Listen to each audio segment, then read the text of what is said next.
Olá, bom dia! A paz do Senhor Jesus Cristo para você. Você está ouvindo o Pão Diário. Hoje é dia 9 de março. A leitura de hoje é Êxodo 20, Lucas 23, Jó 38 e 2 Coríntios 8.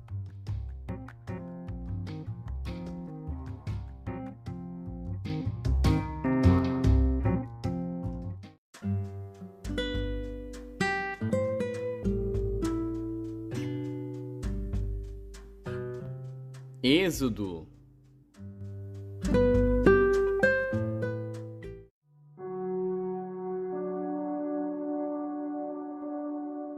Êxodo, capítulo 20. Então falou Deus todas estas palavras, dizendo: Eu sou o Senhor teu Deus, que te tirei da terra do Egito, da casa da servidão. Não terás outros deuses diante de mim.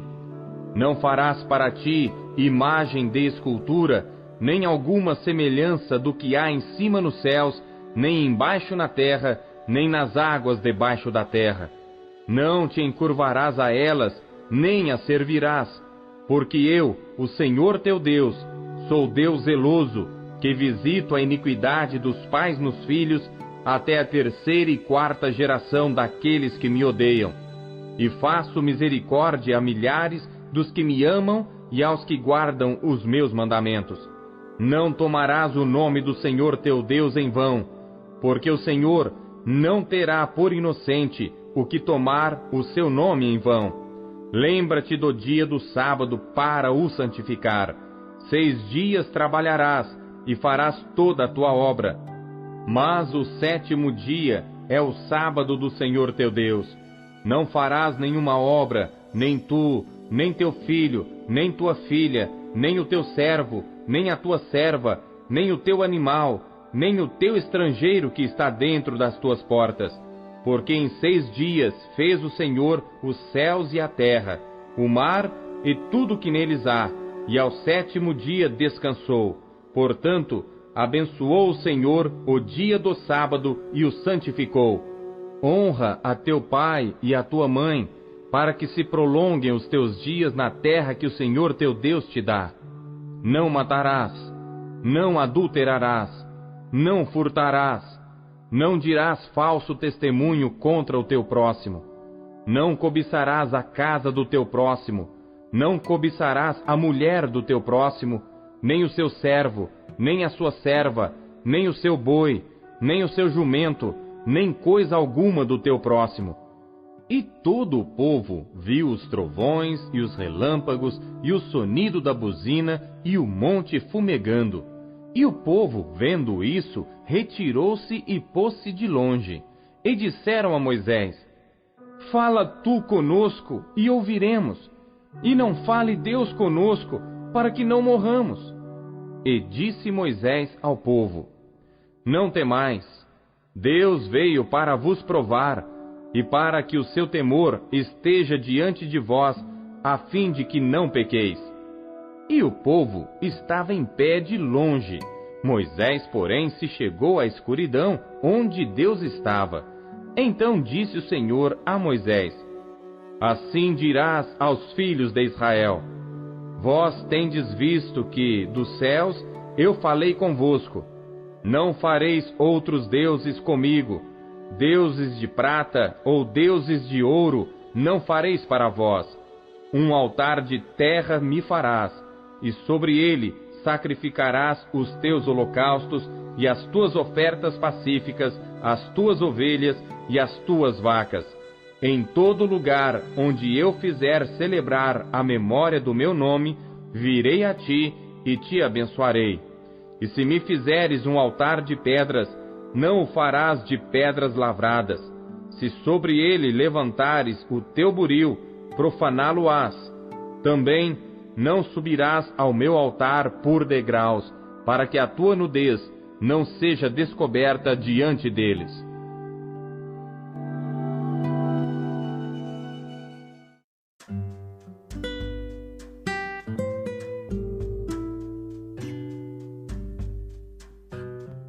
Lucas.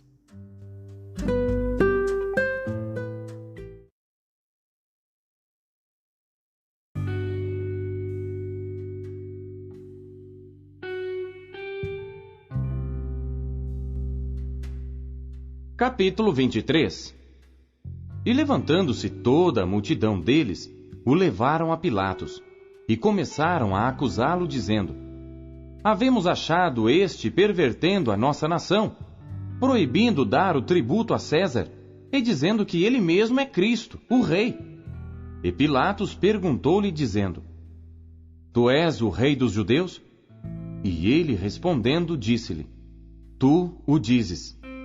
E disse Pilatos aos principais dos sacerdotes e à multidão: Não acho culpa alguma neste homem.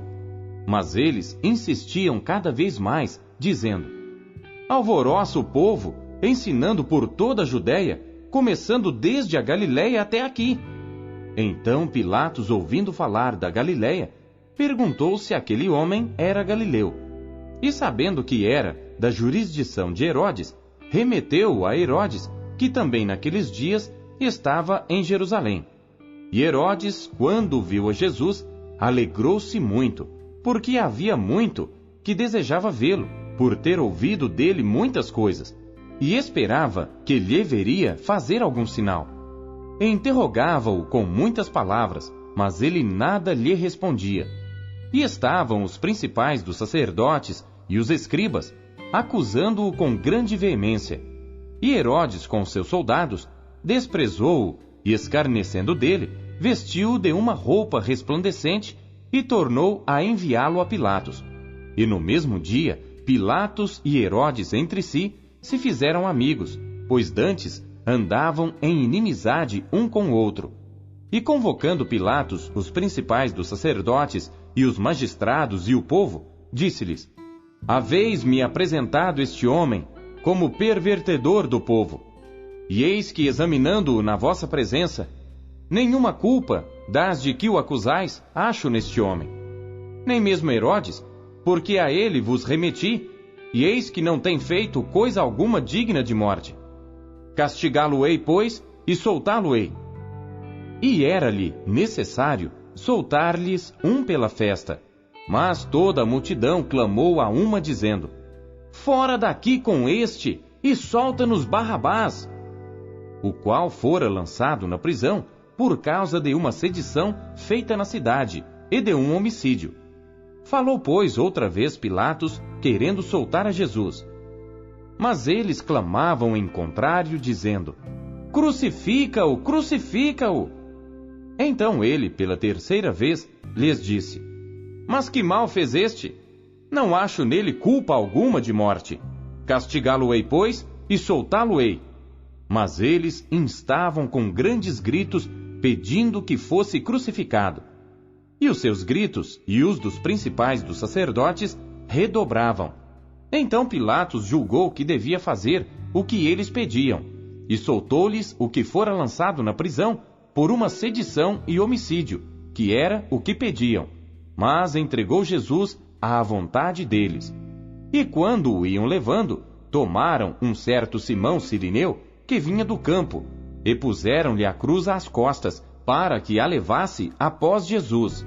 E seguia-o grande multidão de povo e de mulheres, as quais batiam nos peitos e o lamentavam. Jesus, porém, voltando-se para elas, disse: Filhas de Jerusalém, não choreis por mim, chorai antes por vós mesmas e por vossos filhos. Porque eis que hão de vir dias em que dirão: Bem-aventuradas as estéreis, e os ventres que não geraram, e os peitos que não amamentaram. Então começarão a dizer aos montes: Caí sobre nós, e aos outeiros: Cobri-nos. Porque se ao madeiro verde fazem isto, que se fará ao seco? E também conduziram outros dois que eram malfeitores, para com eles serem mortos. E quando chegaram ao lugar chamado a Caveira, ali o crucificaram, e aos malfeitores, um à direita e outro à esquerda. E dizia Jesus: Pai, perdoa-lhes, porque não sabem o que fazem. E repartindo as suas vestes, lançaram sortes. E o povo estava olhando, e também os príncipes zombavam dele, dizendo: Aos outros salvou, salve-se a si mesmo, se este é o Cristo, o escolhido de Deus.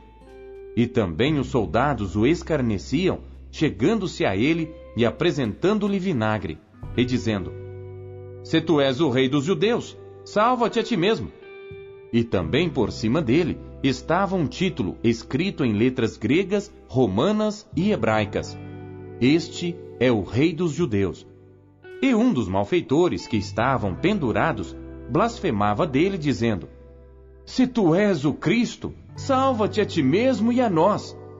Respondendo, porém, o outro, repreendia-o, dizendo: Tu nem ainda temes a Deus, estando na mesma condenação? E nós, na verdade, com justiça, porque recebemos o que os nossos feitos mereciam. Mas este nenhum mal fez. E disse a Jesus: Senhor, lembra-te de mim quando entrares no teu reino.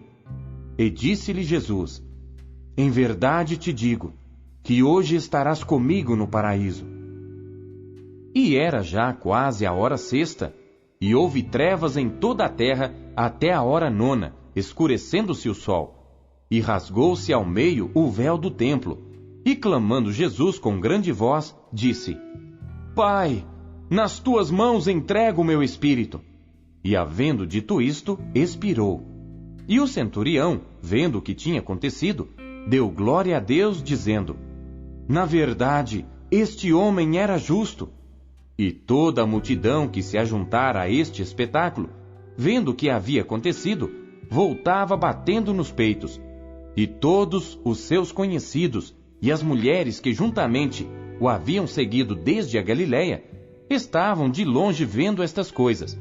E eis que um homem por nome José, senador, homem de bem e justo, que não tinha consentido no conselho e nos atos dos outros, de Arimateia, cidade dos judeus, e que também esperava o reino de Deus, esse, chegando a Pilatos, pediu o corpo de Jesus.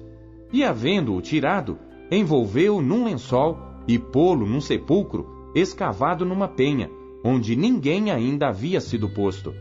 E era o dia da preparação, e amanhecia o sábado.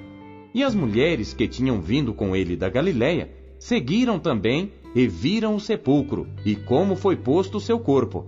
E voltando elas, prepararam especiarias e ungüentos, e no sábado repousaram, conforme o mandamento.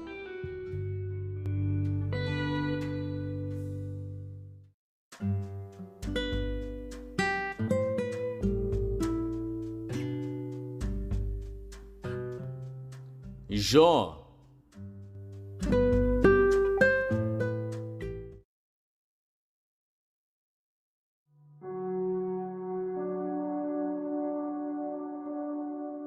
Jó, capítulo 38. Depois disto, o Senhor respondeu a Jó de um redemoinho, dizendo: Quem é este que escurece o conselho com palavras sem conhecimento? Agora cinge os teus lombos como homem, e perguntar-te-ei, e tu me ensinarás. Onde estavas tu, quando eu fundava a terra? Faze-mo saber se tens inteligência. Quem lhe pôs as medidas, se é que o sabes? Ou quem estendeu sobre ela o cordel? Sobre que estão fundadas as suas bases? Ou quem assentou a sua pedra de esquina, quando as estrelas da alva juntas alegremente cantavam, e todos os filhos de Deus jubilavam? Ou quem encerrou o mar com portas, quando este rompeu e saiu da madre?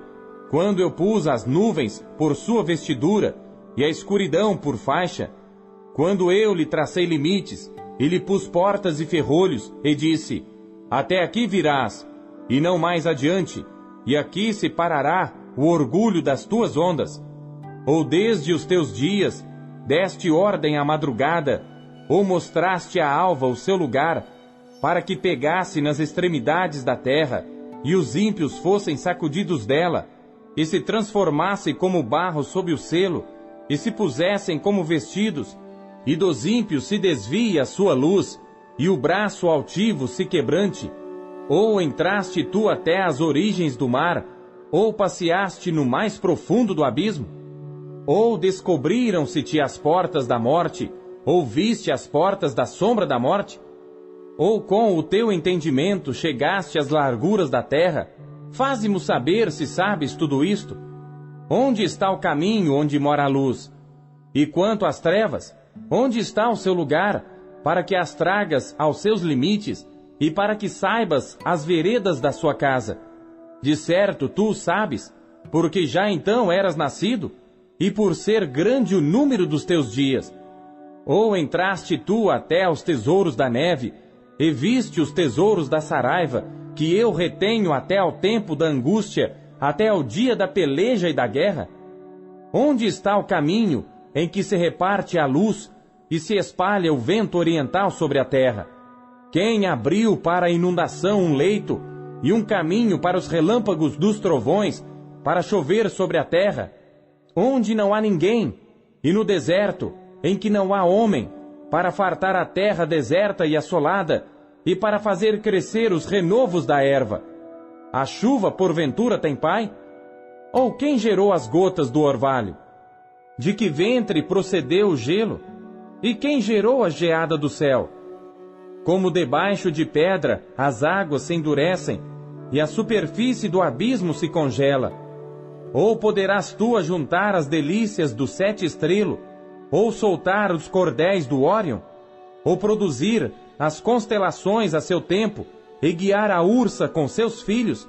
Sabes tu as ordenanças dos céus, ou podes estabelecer o domínio deles sobre a terra? Ou podes levantar a tua voz até as nuvens, para que a abundância das águas te cubra? Ou mandarás aos raios para que saiam e te digam, eis-nos aqui? Quem pôs a sabedoria no íntimo? Ou quem deu à mente o entendimento? Quem numerará as nuvens com sabedoria? Ou os odres dos céus, quem os esvaziará, quando se funde o pó numa massa, e se apegam os torrões uns aos outros? Porventura caçarás tu presa para a leoa? Ou saciarás a fome dos filhos dos leões, quando se agacham nos covis, e estão à espreita nas covas? Quem prepara aos corvos o seu alimento, quando seus filhotes gritam a Deus e andam vagueando por não terem o que comer?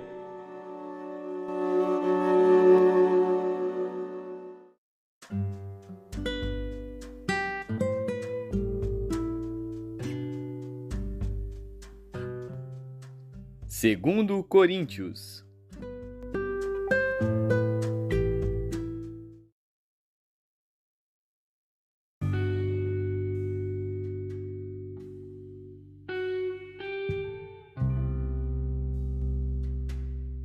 Capítulo 8. Também, irmãos, vos fazemos conhecer a graça de Deus dada às igrejas da Macedônia, como em muita prova de tribulação houve abundância do seu gozo, e como a sua profunda pobreza abundou em riquezas da sua generosidade. Porque segundo o seu poder, o que eu mesmo testifico, e ainda acima do seu poder, deram voluntariamente, pedindo-nos com muitos rogos que aceitássemos a graça e a comunicação deste serviço que se fazia para com os santos. E não somente fizeram como nós esperávamos, mas a si mesmos se deram primeiramente ao Senhor e depois a nós pela vontade de Deus. De maneira que exortamos a Tito, que assim como antes tinha começado, assim também acabasse esta graça entre vós. Portanto, assim como em tudo abundais em fé e em palavra e em ciência e em toda diligência, e em vosso amor para conosco, assim também abundeis nesta graça. Não digo isto como quem manda, mas para provar pela diligência dos outros a sinceridade de vosso amor.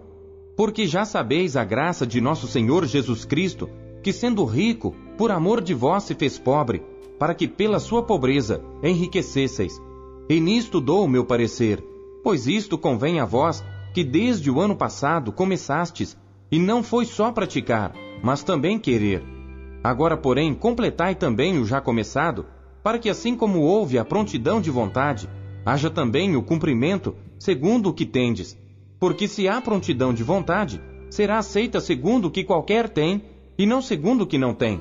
Mas não digo isto para que os outros tenham alívio, e vós opressão, mas para a igualdade. Neste tempo presente, a vossa abundância supra a falta dos outros, para que também a sua abundância supra a vossa falta, e haja igualdade. Como está escrito, o que muito colheu, não teve de mais, e o que pouco, não teve de menos. Mas graças a Deus que pôs a mesma solicitude por vós no coração de Tito, pois aceitou a exortação e muito diligentemente partiu voluntariamente para vós. E com ele enviamos aquele irmão cujo louvor no Evangelho está espalhado em todas as igrejas. E não só isto, mas foi também escolhido pelas igrejas para companheiro da nossa viagem, nesta graça que por nós é ministrada para a glória do mesmo Senhor e prontidão do vosso ânimo. Evitando isto, que alguém nos vitupere por esta abundância que por nós é ministrada, pois zelamos do que é honesto, não só diante do Senhor, mas também diante dos homens. Com eles enviamos também outro nosso irmão, o qual muitas vezes e em muitas coisas já experimentamos ser diligente, e agora muito mais diligente ainda, pela muita confiança que em vós tem. Quanto a Tito, é meu companheiro e cooperador para convosco. Quanto a nossos irmãos, são embaixadores das igrejas e glória de Cristo. Portanto, mostrai para com eles e perante a face das igrejas a prova do vosso amor e da nossa glória acerca de vós.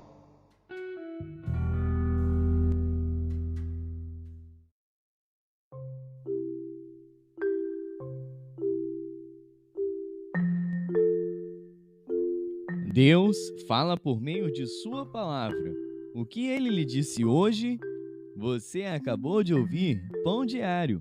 O Pão Diário é um oferecimento da Sociedade Bíblica Trinitariana do Brasil, na voz do pastor Paulo Castelã. Compartilhe o Pão Diário com os seus amigos. Até amanhã. Tchau!